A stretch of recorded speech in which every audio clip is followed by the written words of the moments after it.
কেউ আছেন? আমি দুধওয়ালা।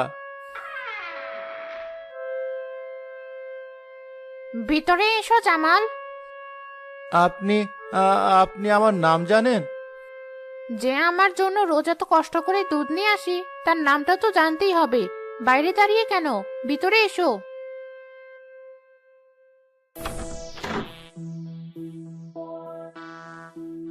বসো, ভয় পেও না। এই বাড়িতে কি আপনি একাই থাকেন? হ্যাঁ জামাল, একদম একা। এক সময় এই বাড়িটা লোকে লোকারণ্য ছিল, কিন্তু এখন আমি ছাড়া আর কেউ নেই।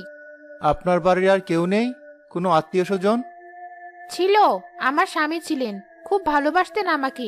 কিন্তু এক দুর্ঘটনায় উনি আমাকে ছেড়ে চলে গেলেন। তারপর থেকে আমি একা। তোমার কথা বলো, তোমার বাড়িতে কে কে আছে? আমার অসুস্থ মা আর একটা ছোট বোন আছে। বাবা অনেক আগে মারা গেছেন।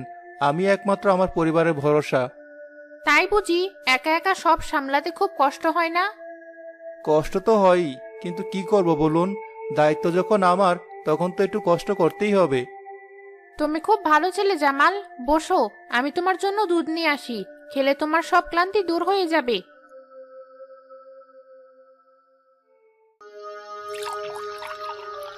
না না, আপনাকে কষ্ট করতে হবে না। আমার দেরি হয়ে যাচ্ছে, মা চিন্তা করবে। আরে এতে কষ্টের কি আছে? খাও, এটা খেলে সব ক্লান্তি এক নিমেষে চলে যাবে। আমার উপর বিশ্বাস রাখো।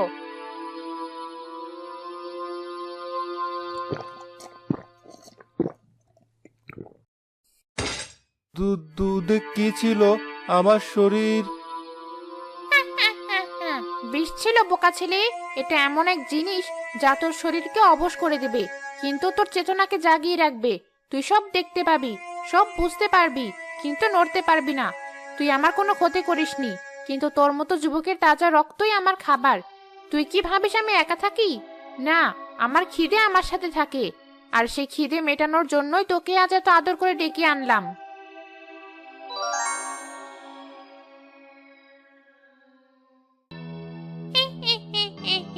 ভয় লাগছে?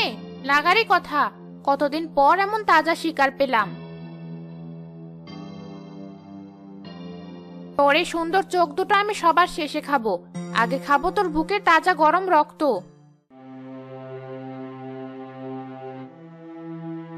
ভাই, জামাল ওই পোড়া বাড়ি গেছে, কিন্তু এখনো ফিরলো না। আমার মনটা কু ডাকছে। আমার ছেলেকে ফিরিয়ে এনে দিন। চিন্তা করো না বোন, আমি দেখছি। গ্রামের যুবকদের নিয়ে ফরিদ চাচা পোড়া বাড়ি যায়, সাথে নেয় লাঠি আর হারিকেন।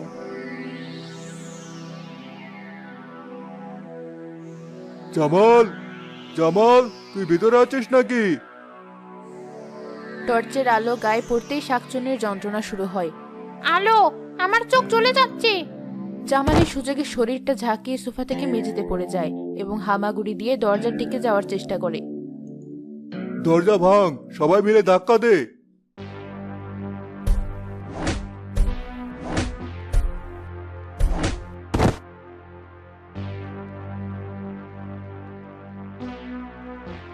ডাইনি, এটা একটা ডাইনি, মার ওকে। গ্রামবাসীরা এগিয়ে যেতেই শাকচুন্নি জানালার কাঁচ ভেঙে বাইরের অন্ধকারে মিলিয়ে যায়। চাচা, এটা কি ছিল? এটা একটা শাকচুন্নি। এখন আর কথা বলার সময় নেই। জামালকে তাড়াতাড়ি বাড়িতে নিয়ে যেতে হবে।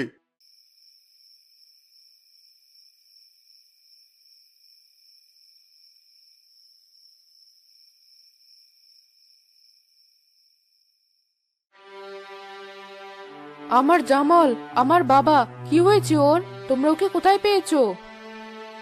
শান্ত হও বোন, আগে ওকে ঘরে নিয়ে চলো। ও যে বেঁচে আছে, এটাই সৃষ্টিকর্তার দয়া।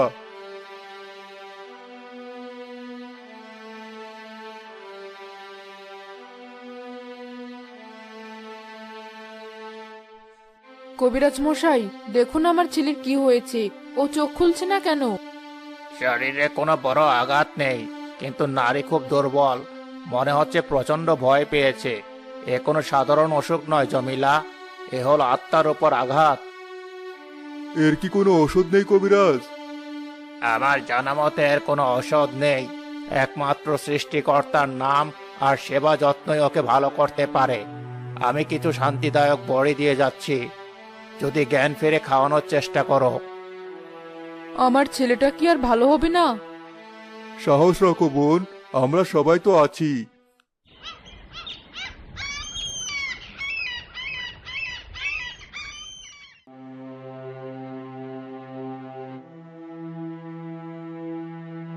ওরে চাচা, একটা বিট করতেই হবে।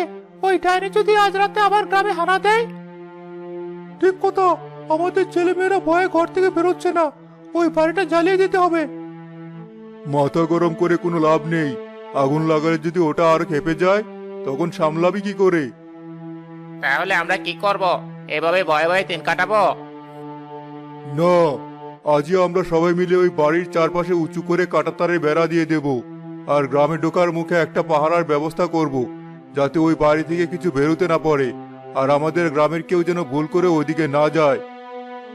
আর জামালের কি হবে? ওর জন্য আমাদের সবাইকে দোয়া করতে হবে।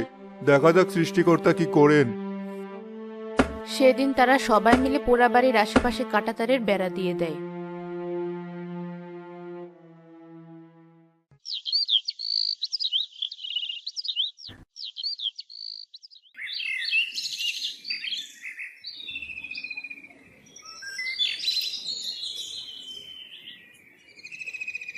বাবা জামাল, দুধটুকু খেয়ে নে, শরীরে একটু শক্তি পাবি। না, ওটা সরাও। ওটা আমার সামনে থেকে, আমি খাবো না। কি বলছিস এসব? এটা দুধ, তোর পছন্দের জিনিস। ওতে বিষ আছে, রক্ত, ওর মধ্যে রক্ত। মা, ভাইয়া আবার অমন করছে কেন? কিছু না মা, তুই বাইরে যা। শান্ত হো বাবা, ওটা একটা দুঃস্বপ্ন ছিল, সব ঠিক হয়ে গেছে। স্বপ্ন নয় মা, স্বপ্ন নয়। আমি জানি ওটা সত্য ছিল। এখনো আমার কানে বাজে। তোর রক্ত খাবো।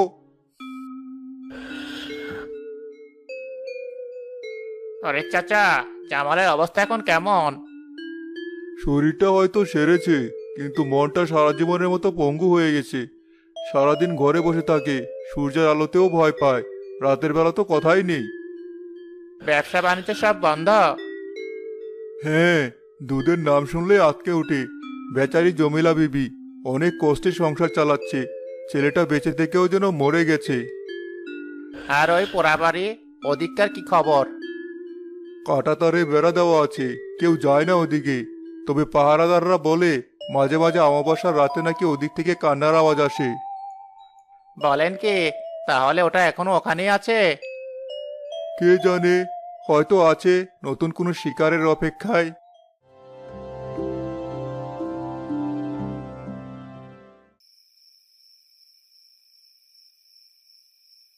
এখনো ঘুমাসনি বাবা?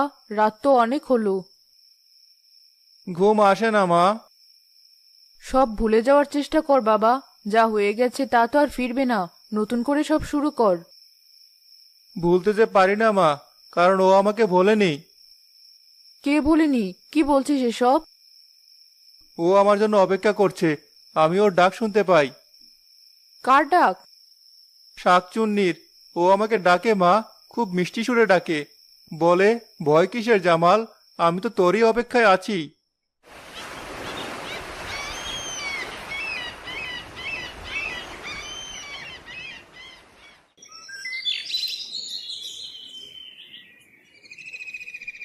কি হয়েছে বোন, এত সকালে? জামাল ঠিক আছে তো? না ভাই, ও আর আমার জামাল নেই। ও কেমন জানি হয়ে গেছে। কি বলছো এসব? সব খুলে বলো। কাল রাতে ও বলেছে ওই ডাইনি নাকি ওকে ডাকে। ও নাকি সেই ডাক শুনতে পায়। আমার ভয় করছে ভাই। আমার মনে হচ্ছে ওই ডাইনি আমার ছেলেটাকে ছাড়বে না। ডাইনিটা আমার ছেলেটাকে নিয়ে যাবে। আপনি কিছু একটা করুন ভাই, নইলে আমি আমার ছেলেকে হারাবো। শান্ত হও, আজই আমি আবার পঞ্চায়েত ডাকবো। একটা বিহিত করতেই হবে।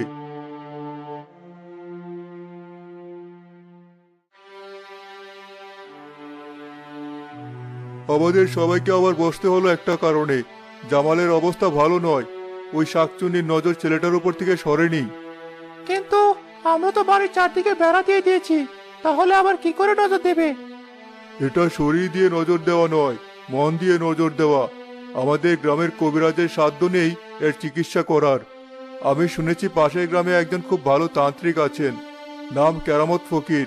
তিনি নাকি এসব অশরীরী আত্মা বশ করতে পারেন। কিন্তু উচাতান্ত্রিক দিয়ে কি এসব কাজ হয় চাচা? এখনকার দিনে এসব কে বিশ্বাস করে? যখন বাঁচার আর কোনো পথ থাকে না, তখন খড়কুটো ধরে বাঁচতে হয়। আমি জামালের জন্য এই চেষ্টাটা করতে চাই। তোমাদের কার কি মত? জমিলা বাবির যা অবস্থা আর ছেলেটার যা দশা, একবার চেষ্টা করে দেখতে ক্ষতি কি? যা খরচাপাতি হবে আমরা সবাই মিলেই দেব। তাহলে এটাই ঠিক রইল। আমি কালই লোক পাঠাচ্ছি কেরামত ফকিরকে খবর দেওয়ার জন্য।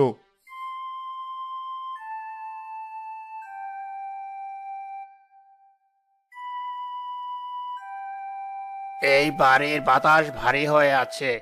এই বাড়িতে এক শক্তিশালী শাকচুন্নির গভীর প্রভাব আছে। সেই ছেলেটি কোথায়? ওই ঘরে। ঘটনার পর থেকে আমার ছেলে আর ঘর থেকে বেরোয় না।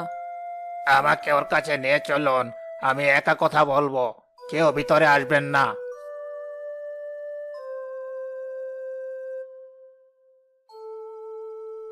তোমার নাম জামাল? জামাল কোনো উত্তর দেয় না।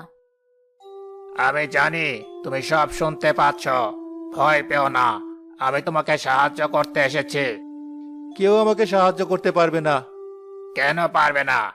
যে তোমাকে ডাকে সে তোমার চেয়ে শক্তিশালী নয়। আপনিও আপনিও ডাক শুনতে পান? আমি তার চেয়ে অনেক বেশি কিছু শুনতে পাই বাবা। আজ রাতে আমি এই ঘরেই থাকবো। তুমি ভয় পেও না, এই শাকচুনির একটা ব্যবস্থা করতেই হবে।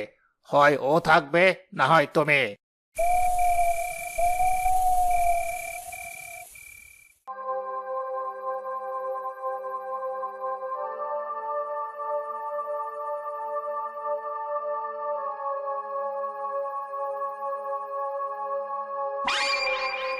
কে তুই?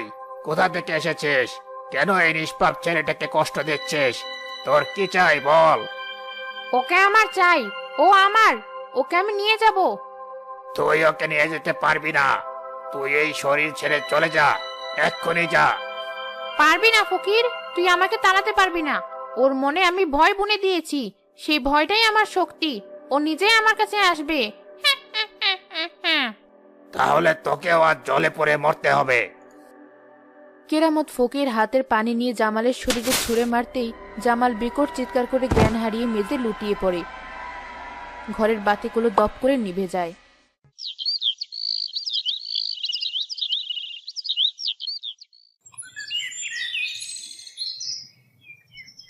ফকির সাহেব, তাহলে কি সব ঠিক হয়ে গেল?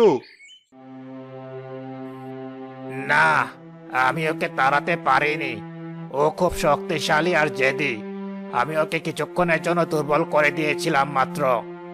কিন্তু কিন্তু কি বাবা? কিন্তু আসল ভয়টা ছেলেটার মনে বাসা বেঁধে আছে। সেই ভয় দূর করার ক্ষমতা কোনো তান্ত্রিকের নেই। আমি আজ চলে যাচ্ছি, কিন্তু আমার মন বলছে এই লড়াই এখনো শেষ হয়নি। ছেলেটার উপর নজর রেখো, খুব কড়া নজর রেখো। কেরামত ফকির চলে যান। জমিলা বিবি ও ফরিদ চাচা হতাশ হয়ে দাঁড়িয়ে থাকেন।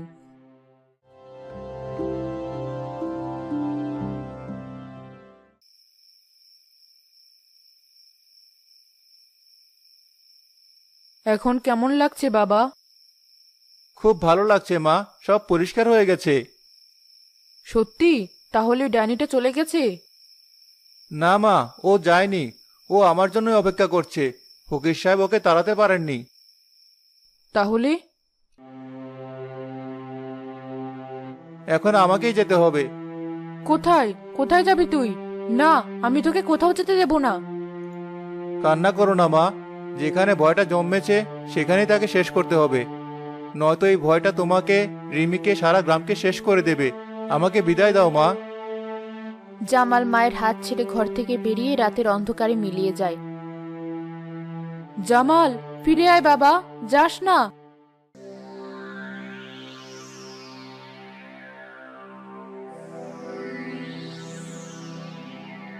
চলে এলি জামাল, আমি জানতাম তুই আসবি।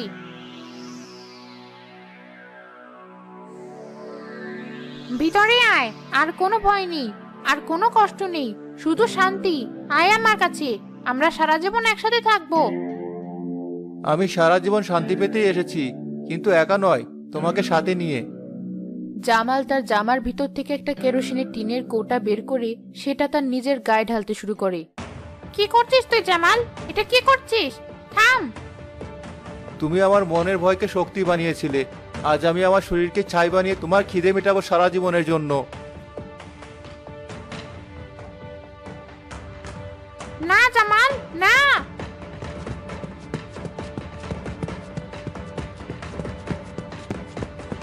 জামাল, জামাল কোথায় তুই? কি করছিস? তারা কাছে এসে দেখে জামাল আগুনের একটি জীবন্ত মূর্তির মতো দাঁড়িয়ে আছে। তার শরীর দাও দাও করে জ্বলছে, কিন্তু তার মুখে কোনো যন্ত্রণার চিহ্ন নেই। না, জামাল! না, তুই এটা কি করলি? আমার শক্তি, আমার আশ্রয় সব পুড়ে যাচ্ছে, আমিও জ্বলে যাচ্ছি।